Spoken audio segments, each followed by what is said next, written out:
आई म्हणजे केवळ नातं नाही, ती त्यागाची भाषा असते. स्वतःच्या स्वप्नांवर पडदा टाकून इतरांची स्वप्न उजळवणारी शक्ती असते. आज आपण अशाच एका मातृशक्तीचा सन्मान करीत आहोत. सन 1999 पासून आजपर्यंत त्या अखंडपणे शिक्षण क्षेत्रात कार्यरत आहेत. शिक्षण हीच खरी समाजसेवा. ह्या मूल्यांवर विश्वास ठेवून त्यांनी अनेक वर्षांचे आयुष्य घडवले, विद्यार्थ्यांचे आयुष्य घडवले. विवाहानंतरही शिक्षणाची ज्योत विझू न देता त्यांनी BSc DED आणि BEd ही पदवी पूर्ण केली. कुटुंब, जबाबदाऱ्या आणि करिअर यांचा समतोल साधत शिक्षण पूर्ण करणारी स्त्री खऱ्या अर्थाने समाजासाठी आदर्श ठरते.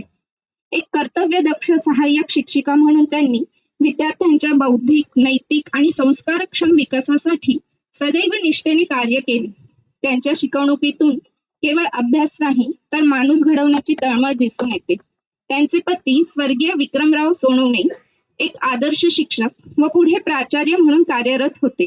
समाज जोडण्याचा त्यांना जणू छंदच होता. त्यांच्या यशामागे सोनवणे ताईंचा मोलाचा वाटा होता आणि ह्या ताईंच्या मागेही त्यांच्या शिक्षणाच्या वाटचालीत त्यांच्या पतींचा मोलाचा वाटा होता. 2018 साली पतींच्या अकाली निधनाने आयुष्यावर दुःखाचा डोंगर कोसळला, पण त्या खचल्या नाही.